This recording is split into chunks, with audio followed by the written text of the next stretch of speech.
இரண்டும் எங்கள் வலம்புரி நாயகன் வலக்கையின் கீழே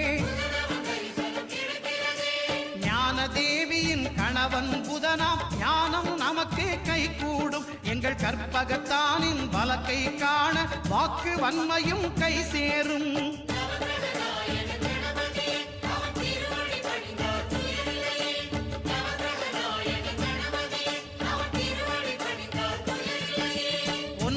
கோளும் ஒன்றாய் காண அங்கு கற்பகம் என்னும் கடவுளின் மெய்யில்